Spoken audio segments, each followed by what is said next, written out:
Hello friends, good morning. आज से हम एनसीईआरटी क्लास 8 साइंस का फर्स्ट चैप्टर स्टार्ट कर रहे हैं, जिसका नाम है फसल उत्पादन एवं प्रबंध। ठीक है, इसमें हम फसलों को कैसे बोया जाता है, कैसे उनका रखरखाव किया जाता है, कैसे खेतों में उन्हें उगाया जाता है, किन औजारों का यूज़ किया जाता है, इन सभी चीज़ों के बारे में इसमें हम देखेंगे। ठीक है, तो यहाँ पर कुछ दिखाया गया कि जैसे हम लोग खेतों में काम करते हुए कुछ औजार देखे होंगे, जैसे खुरपी, दराती, बेलचा, हल, ये सारे औजार। ठीक है, तो इन सारे औजारों का कैसे यूज़ होता है, किस लिए यूज़ होता है, इसके बारे में यहाँ देखा जाता है। तो यहाँ बताया गया है कि पौधे जो होते हैं अपना भोजन स्वयं बना सकते हैं, जैसा कि हमने पहले भी पढ़ा है, क्योंकि सजीवों को भोजन की आवश्यकता होती है। तो मनुष्य सहित सभी जंतु जो होते हैं वो भोजन बनाने में असमर्थ होते हैं। ठीक है, तो सभी जितने भी जीव होते हैं उनका भोजन का जो स्रोत होता है वो होते हैं पेड़ पौधे। ठीक है, तो सजीव भोजन से प्राप्त ऊर्जा का उपयोग विभिन्न जैविक प्रक्रमों जैसे पाचन, श्वसन और उत्सर्जन के संपादन में करते हैं। ठीक है, तो हम अपना भोजन जो होता है पौधों या जंतुओं या फिर दोनों से ही प्राप्त करते हैं। ठीक है, तो आगे दिखाया है कि हमारे जो एक विशाल जनसंख्या है उसको भोजन प्रदान करने के लिए इसका नियमित उत्पादन, उचित प्रबंधन और वितरण आवश्यक है उसके लिए। तो इसके लिए सबसे पहले यहाँ दिखाई गई कृषि पद्धतियाँ। यहाँ बताया गया है कि लगभग 10,000 ईसा पूर्व मनुष्य जो थे वो घुमंतु थे। वे एक स्थान से दूसरे स्थान तक भोजन और आवास की खोज में समूह में विचरण करते रहते थे। वे कच्चे फल और सब्जियां खाते थे। उन्होंने भोजन के लिए जंतुओं का शिकार करना प्रारंभ किया। कालांतर में खेती कर चावल, गेहूं और अन्य खाद्य फसलों को उत्पादित कर सके, उसके लिए कृषि आरंभ हुई। जब एक ही किस्म के पौधे किसी स्थान पर बड़े पैमाने पर उगाए जाते हैं तो उसे फसल कहते हैं, जैसे गेहूं की फसल। ठीक है, उसका अर्थ है कि खेत में उगाए जाने वाले सभी पौधे गेहूं के हैं। ठीक है, तो फसलें हम जानते हैं कि कई तरह की होती हैं, जैसे अन्न, सब्जियां, फल। जिस मौसम में ये पौधे उगाए जाते हैं उसके आधार पर हम फसलों का वर्गीकरण कर सकते हैं। हमें पता है कि भारत एक बहुत ही विशाल देश है। यहाँ ताप, आर्द्रता यानी नमी और वर्षा जैसी जलवायु परिस्थितियाँ एक क्षेत्र से दूसरे क्षेत्र में भिन्न होती हैं, इसलिए देश के विभिन्न भागों में अलग अलग तरह की फसलें उगाई जाती हैं। ठीक है, इतनी विविधता होने के बावजूद यहाँ पर मोटे तौर पर इन सारे फसलों को दो भागों में बांटा गया है। एक है खरीफ की फसल और दूसरा रबी की फसल। खरीफ की फसल वह है जो वर्षा ऋतु में बोई जाती है। ठीक है, उसे खरीफ की फसल कहते हैं। भारत में वर्षा ऋतु सामान्यतः जून से सितंबर तक होती है। तो ये इसमें होते हैं धान, मक्का, सोयाबीन, मूंगफली, कपास, ये सब।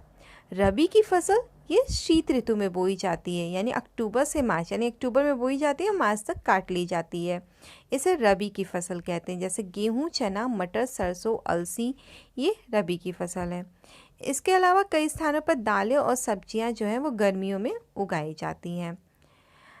अगला है आधारिक फसल पद्धतियाँ। ठीक है, तो यहाँ पे हम देखते हैं कि सबसे मेन क्या है, इन फसल पद्धतियों का आधार क्या है। तो उसके लिए सबसे पहले मिट्टी को तैयार करना, बुआई, उसके बाद खाद और उर्वरक देना, फिर सिंचाई, फिर खरपतवार से उनकी सुरक्षा करना, फिर फसलों की कटाई करना और कटाई करने के बाद उसका भंडारण। तो यहाँ पे सबसे पहला हम देखते हैं मिट्टी तैयार करना। तो फसल को लगाने से पहले मिट्टी को तैयार किया जाता है। तो मिट्टी को पलटना, उसे पोला बनाना कृषि का सबसे महत्वपूर्ण कार्य है, जिससे क्या होता है कि जड़ जो है वो गहराई तक धंस जाती है भूमि में। पोली मिट्टी में गहराई में धंसी जड़ें भी सरलता से श्वसन कर सकती हैं। ठीक है, तो ये जो पोली मिट्टी होती है, मिट्टी में रहने वाले केंचुओं और सूक्ष्म जीवों को वृद्धि करने में सहायता करती हैं। यह जीव किसानों के मित्र होते हैं, क्योंकि ये मिट्टी को और पलटकर पोला करते हैं और ह्यूमस बनाते हैं। ठीक है, मिट्टी में खनिज, जल, वायु और कुछ सजीव होते हैं। इसके अतिरिक्त मृत पौधे और जंतु भी मिट्टी में पाए जाने वाले जीवों द्वारा अपघटित होते हैं। इस प्रक्रम में मृत जीवों में पाए जाने वाले पोषक मिट्टी में नियुक्त होते हैं और यह पोषक पौधों द्वारा अवशोषित कर लिए जाते हैं। ठीक है, अब यहाँ पे जो ऊपरी परत होती है वो मिट्टी की कुछ सेंटीमीटर तक, वो पौधों की वृद्धि में सहायक होती है और उसे उलटने पलटने और पोला करने से पोषक पदार्थ ऊपर से ऊपर आ जाते हैं, यानी कि उलट पलट से वो ऊपर नीचे हो जाते हैं और पौधे उन पोषक पदार्थों का उपयोग आसानी से कर सकते हैं। इसलिए मिट्टी को उलटना पलटना और पोला करना फसल के लिए सबसे ज़्यादा महत्वपूर्ण है। आगे बताया गया है कि इनको जो उलटने पलटने का हम कार्य देख रहे हैं बार बार, इस प्रक्रिया को कहा जाता है जुताई। ठीक है, इसे हल चलाकर किया जाता है। हल जो होता है वो लकड़ी या फिर लोहे के बने होते हैं। ये मिट्टी की ये जो यदि मिट्टी अगर बहुत सूखी है तो जुताई से पहले इसे पानी देने की आवश्यकता भी पड़ती है। और जुते हुए खेत में मिट्टी के बड़े बड़े ढेले भी होते हैं, तो इन्हें एक पाटल की सहायता से तोड़ना आवश्यक होता है। बुआई और सिंचाई के लिए खेत को समतल करना आवश्यक है और यह प्रक्रिया जो होती है वो पाटल द्वारा की जाती है। कभी कभी जुताई से पहले खाद दी जाती है। इससे जुताई के समय खाद मिट्टी में भली भांति मिल जाते हैं और बुआई से पहले खेत में पानी दिया जाता है। अगला यहाँ पे बताया गया है कृषि औजार, मतलब कि खेती में कौन कौन से औजार यूज़ किए जाते हैं। अच्छी उपज के लिए बुआई से पहले मिट्टी को भुरभुरा करना आवश्यक है। ठीक है, और यह जो भुरभुरा करने की प्रक्रिया होती है वो औजारों से की जाती है, जैसे कि हल, कुदाल, कल्टीवेटर, ये सारे औजार यहाँ पे प्रमुख हैं। ठीक है, यहाँ पे हल दिखाया गया है। तो सबसे पहले हम हल की बात करते हैं। हल जो है वो बहुत प्राचीन काल से ही उपयोग में लाया जाता है जुताई के लिए, खाद या फिर उर्वरक को मिलाने के लिए, खरपतवार को निकालने के लिए और मिट्टी को खुरचने के लिए। ठीक है, ये जो औजार है वो लकड़ी के बने होते हैं, जिसे बैलों की जोड़ी या फिर अन्य पशुओं से घोड़े, ऊंट, जहाँ पे जो मौजूद होता है उसके द्वारा किया जाता है। ठीक है, तो उसमें बांध के इनको खींचा जाता है। इसमें लोहे की मजबूत जो होती तिकोनी पत्ती होती है जिसे फाल कहते हैं। हल का मुख्य भाग लंबी लकड़ी का बना होता है जिसे हल शेफ्ट कहते हैं और इसके एक सिरे पर हैंडल होता है और दूसरा सिरा जोत के डंडे से जुड़ा होता है जिसे बैलों की गर्दन के ऊपर रखा जाता है। एक जोड़ी बैल एवं एक आदमी इसे सरलता से चला सकते हैं और आजकल लोहे के हल तेजी से जो है अब लकड़ी की जगह ले रहे हैं। ठीक है, अगला है कुदाली। ठीक है, यहाँ पे चित्र में दिखाया गया है, ये जोत है। ठीक है, और यहाँ पे हैंडल यहाँ बनाया गया पीछे और ये हल शेफ्ट है, यहाँ फाल लगी हुई है। अगला है कुदाली। ठीक है, यह एक बहुत ही सरल औजार होता है जिसका उपयोग खरपतवार को निकालने और मिट्टी को पोला करने में किया जाता है। इसमें लकड़ी या लोहे की छड़ होती है जिसके एक सिरे पर लोहे की चौड़ी और मुड़ी हुई प्लेट लगी होती है। ठीक है, जो ब्लेड की तरह कार्य करती है और इसका दूसरा सिरा पशुओं द्वारा खींचा जाता है, जैसा कि यहाँ पर दिखाया गया है। आगे है कल्टीवेटर। आजकल जुताई ट्रैक्टर द्वारा संचालित कल्टीवेटर से की जाती है। कल्टीवेटर के उपयोग से मेहनत और समय दोनों की बचत होती है। ठीक है, अगला है बुआई। बुआई फसल उत्पादन का सबसे महत्वपूर्ण चरण है। बीज बोने से पहले अच्छी गुणवत्ता वाले साफ एवं स्वस्थ बीजों का चयन किया जाता है। ठीक है, और उसमें भी जो सबसे अधिक उपज देने वाले बीज होते हैं उन्हें प्राथमिकता दी जाती है। ठीक है, अगला है बीजों का चयन। तो यहाँ पे कुछ क्रियाकलाप से बताया गया है। ठीक है, यहाँ क्या किया गया है कि कुछ पानी एक बर्तन में लेकर उसमें बीज को डाल दिया गया है। ठीक है, तो यहाँ पे क्या होता है कि जो खराब बीज होते हैं वो ऊपर तैरने लगते हैं। ठीक है, तो जो खराब बीज है उनको अलग कर लिया जाता है और अच्छे बीज की बुआई कर दी जाती है। तो यहाँ पे दिखाया है परंपरागत औजार, मतलब बुआई करने के लिए कुछ औजारों का यूज़ किया जाता है। तो परंपरागत रूप से बीजों की बुआई में इस्तेमाल किया जाने वाला औजार कीप के आकार का होता है। ठीक है, बीजों को कीप के अंदर यहाँ पर डाल दिया जाता है। ठीक है, यह 2 या 3 नुकीले सिरे वाले पाइपों से गुजरता है और ये सिरे मिट्टी को भेद कर बीज को स्थापित कर देते हैं। आगे दिखाया गया है सीड ड्रिल। ठीक है, अब बुआई के लिए जो होता है वो ट्रैक्टर द्वारा होता है, तो इसमें जो होते हैं सीड ड्रिल का उपयोग किया जाता है। इससे जो है बीज जो है वो समान दूरी और गहराई पर बने रहते हैं और यह सुनिश्चित करता है कि बुआई के बाद बीज जो होता है वो मिट्टी द्वारा ढक दिया जाता है। इससे बीज को पक्षियों द्वारा खाए जाने से रोका जा सकता है। सीड ड्रिल द्वारा बुआई करने में समय और मेहनत दोनों की ही बचत होती है। ठीक है, तो पौधों को सूर्य का प्रकाश, पोषक एवं जल पर्याप्त मात्रा में प्राप्त होता है। अधिक घनेपन को रोकने के लिए कुछ पौधों को निकालकर हटा भी दिया जाता है। आगे है खाद एवं उर्वरक को मिलाना। ठीक है, खाद एवं उर्वरक को मिलाना, वे पदार्थ जिन्हें मिट्टी में पोषक स्तर बनाए रखने के लिए मिलाया जाता है उन्हें खाद एवं उर्वरक कहते हैं। ठीक है, क्या होता है कि मिट्टी में फसलों को लगातार एक के बाद बोया जाता है। ठीक है, तो इससे क्या होता है कि खेत में मिट्टी में कुछ पोषक तत्वों की कमी हो जाती है। ठीक है, और इसी क्षति को पूरा करने के लिए किसान जो होते हैं खाद का यूज़ करते हैं। ठीक है, तो खाद जो है वो एक यहाँ पे कार्बनिक यानी जैविक पदार्थ है जो कि पौधों या जंतु अपशिष्ट से प्राप्त होता है। किसान जो होते हैं वो पेड़ पौधों या जंतुओं के अपशिष्टों को एक गड्ढे में डालते हैं और उनका अपघटन होने के लिए खुले में छोड़ देते हैं। अपघटन को सूक्ष्म जीवों द्वारा होता है। अपघटित खाद्य पदार्थ के रूप में इनको उपयोग किया जाता है। हमने वर्मी कंपोस्टिंग के बारे में अपने पिछले क्लासेस में देख लिया है। आगे यहाँ पे क्रियाकलाप कराई गई है हमें खाद के कुछ फ़ायदे बताने के लिए, खाद और उर्वरक के। यहाँ पे क्या किया गया है कि यहाँ मूंग और चने के अंकुरित बीजों को लिया गया है। ठीक है, जो कि बिल्कुल एक जैसे हैं। उनको ABC 3 क्लास लेकर क्या किया गया है कि एक में एक जो अंकुरित चना था उसको बोया गया, उसमें खाद डाल के, ठीक है, गोबर की खाद। बी में यूरिया डाल के उसको लगाया गया और सी में कुछ भी नहीं। उसके बाद यहाँ पे अंतर देखा गया है कि क्या कुछ अंतर हुआ है। यहाँ ए में खाद पड़ी हुई है, बी में उर्वरक यानी यूरिया पड़ा हुआ है और सी में कुछ भी नहीं है। ठीक है, तो यहाँ पे बताया गया है कि उर्वरक जो होते हैं वो रासायनिक पदार्थ होते हैं जो विशेष पोषकों से समृद्ध होते हैं। ठीक है, उर्वरक का उत्पादन फैक्ट्रियों में किया जाता है और इसके उदाहरण जैसे urea, ammonium sulphate, super sulphate, potash, nitrogen, phosphorus, potassium. ठीक है, जिनका उपयोग किसानों को गेहूं, धान और मक्का जैसी फसलों की अच्छी उपज प्राप्त करने में सहायता देती है।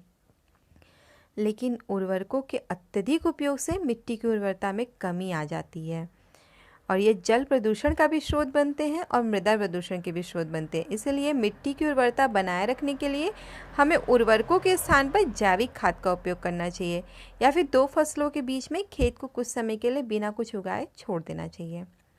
खाद के उपयोग से मिट्टी के गठन और जल अवशोषण क्षमता में भी वृद्धि होती है। इससे मिट्टी में सभी पोषकों की प्रतिपूर्ति हो जाती है। मिट्टी में पोषकों की प्रतिपूर्ति का और भी एक तरीका है फसल चक्रण। ठीक है, फसल चक्रण भी एक प्रक्रिया है। यह एक फसल के बाद खेत में दूसरी किस्म की फसल यानी एकांतर क्रम में उगाकर किया जाता है। पहले उत्तर भारत में किसान फलीदार चारा और एक ऋतु में उगाते थे और गेहूं दूसरी ऋतु में। इससे मिट्टी में नाइट्रोजन का पुनः पूरण होता रहता है। किसानों को इस पद्धति को अपनाने के लिए प्रोत्साहित किया गया। ठीक है, तो हमने देखा था राइजोबियम बैक्टीरियम के बारे में।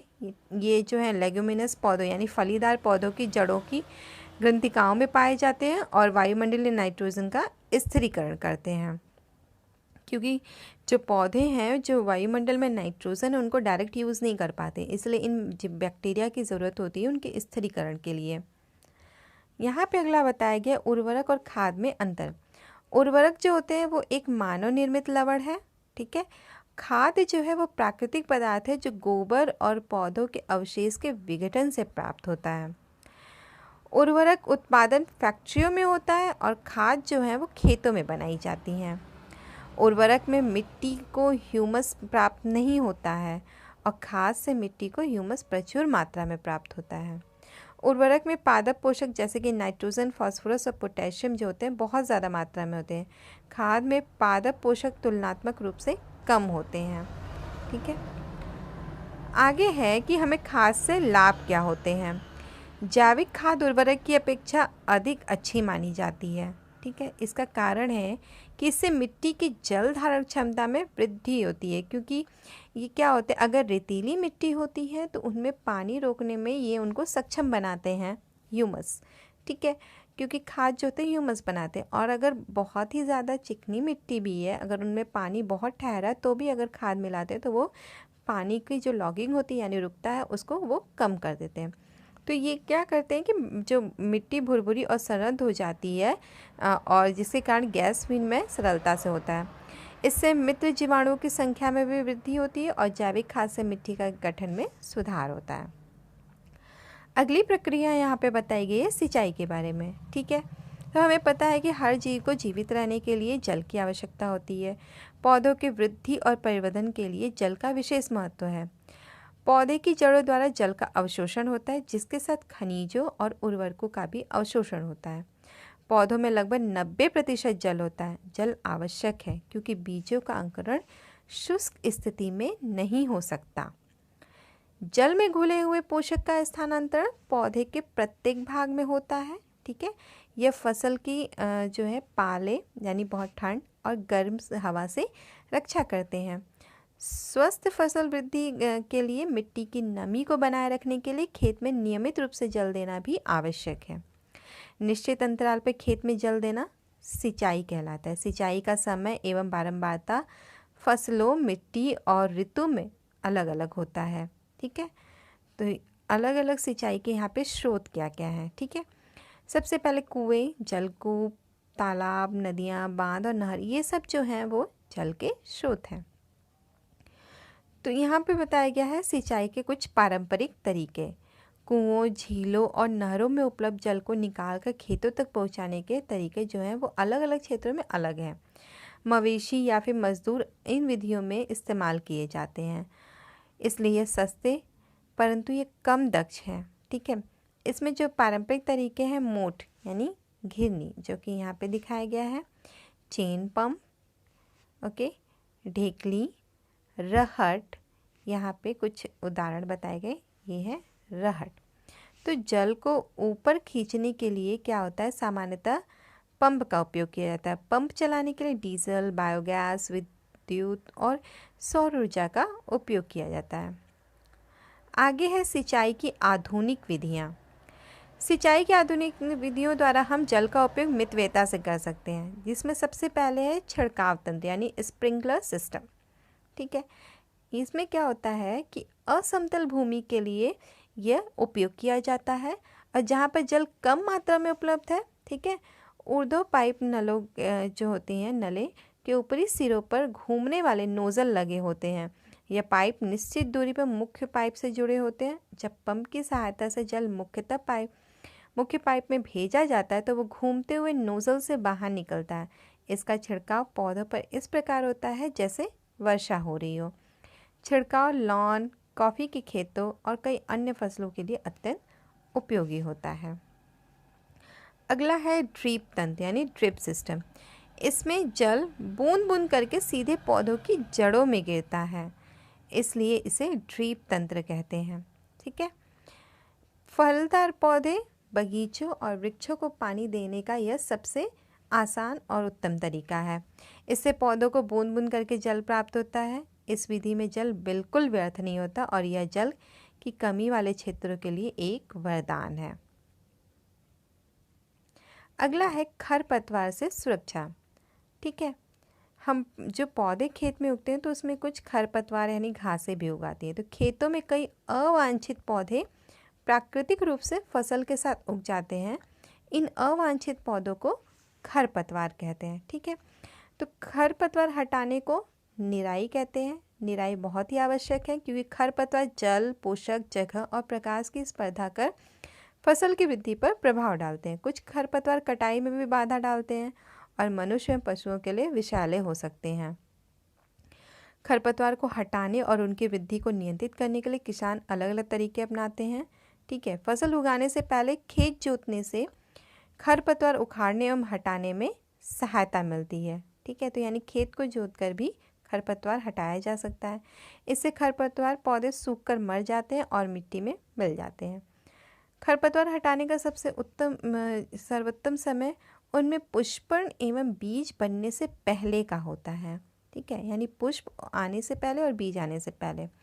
खरपतवार पौधों को हाथ से जड़ सहित उखाड़कर या फिर भूमि के निकट से काटकर समय समय पर हटा दिया जाता है और यह कार्य खुरपी या फिर हैरो की सहायता से किया जाता है। रसायनों के उपयोग से भी खरपतवार नियंत्रण किया जाता है, जिन्हें खरपतवार नाशी कहा जाता है। जैसे 2,4-D खेतों में इनका छिड़काव किया जाता है, जिससे खरपतवार जो होते हैं पौधे मर जाते हैं, लेकिन फसल को कोई हानि नहीं होती है। खरपतवार नाशी को जल में आवश्यकता अनुसार मिलाकर स्प्रेयर यानी फुहारे की सहायता से भी खेत में छिड़काव करते हैं। ठीक है, यहाँ पे जैसा कि दिखाया गया है। तो आगे है कि इनका जो खरपतवार है वो वृद्धि के समय और पुष्पण एवं बीज बनने के पहले ही खरपतवार नाशी का जो है छिड़काव करते हैं। खरपतवार नाशी के छिड़काव में किसान के स्वास्थ्य पर भी प्रभाव पड़ सकता है, अतः इन रसायनों का प्रयोग बहुत ही सावधानीपूर्वक किया जाता है और इनको छिड़काव करते वक्त मुंह एवं नाक को ढक लिया जाता है। अगला है कटाई। तो अब कटाई भी जो है एक बहुत ही महत्वपूर्ण कार्य है। तो फसल के पक जाने के बाद उसे काटना कटाई कहलाता है। कटाई के दौरान या तो पौधों को खींचकर उखाड़ लेते हैं या फिर उसे धरातल के पास से काट लेते हैं।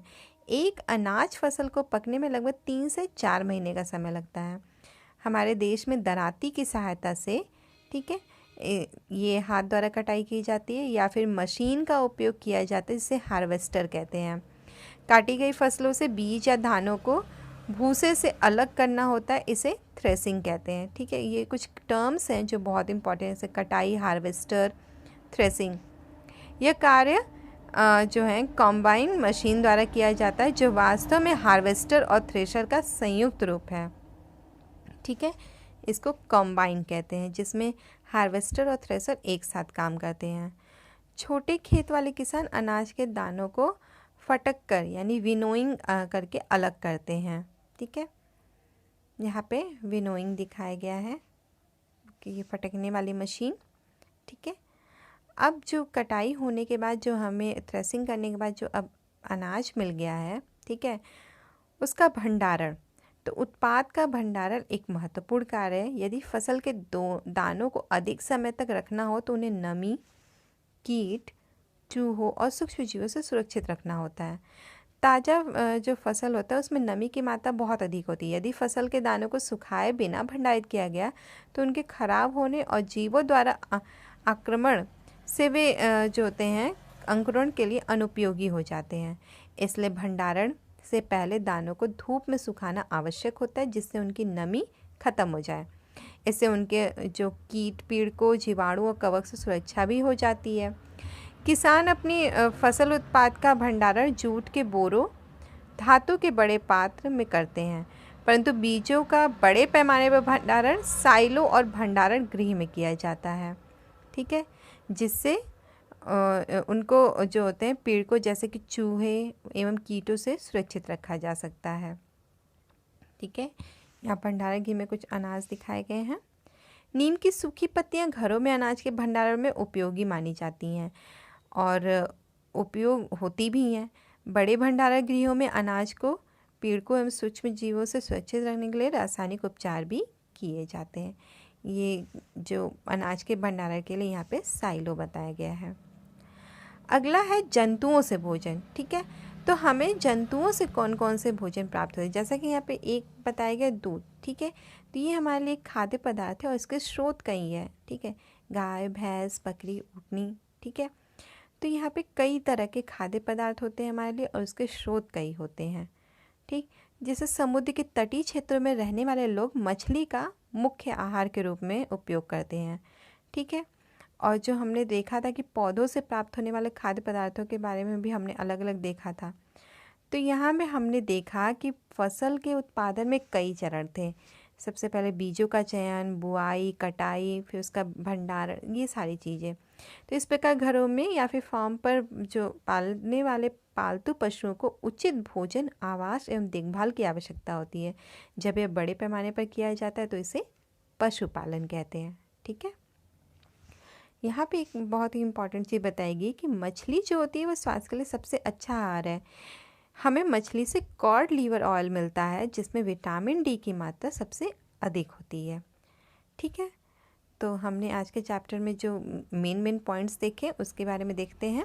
ठीक है, यहाँ पर है कि अपनी बढ़ती हुई जनसंख्या को भोजन प्राप्त करने के लिए हमें विशिष्ट कृषि पद्धतियों को अपनाना होता है। किसी स्थान पर उगाए जाने वाले एक ही प्रकार के पौधे को फसल कहते हैं। भारत में फसलों को ऋतु के आधार पर हम 2 वर्गों में बांट सकते हैं, रबी और खरीफ की फसल। जुताई करके मिट्टी तैयार करना और उसे समतल करना आवश्यक है। इस कार्य के लिए हल और पाटल का उपयोग किया जाता है। बीजों को उचित गहराई पर बोना और उनके बीच उचित दूरी रखना अच्छी उपज के लिए आवश्यक है। बीजों की अच्छी किस्म का चयन करके स्वस्थ बीजों को बोया जाता है। सीड ड्रिल की सहायता से बुआई की जाती है। मिट्टी में पोषकों की समृद्धि और पुनः पूर्ति की आवश्यकता होती है, जिसे कार्बनिक खाद और उर्वरक के उपयोग से किया जाता है। फसलों की नई किस्मों के आने से रासायनिक उर्वरकों के उपयोग में बहुत वृद्धि हुई है। उचित समय एवं अंतराल पर फसल को जल देना सिंचाई कहलाता है। निराई में अवांछित एवं बिना उगाए पौधों को हटाया जाता है, जिन्हें खरपतवार कहते हैं। कटाई का अर्थ है पकी हुई फसल को हाथों या मशीन से काटना। दानों को भूसे से अलग करना थ्रेसिंग कहलाता है। बीजों को पीड़कों एवं सूक्ष्मजीवों से सुरक्षित करने के लिए उचित भंडारण की आवश्यकता होती है।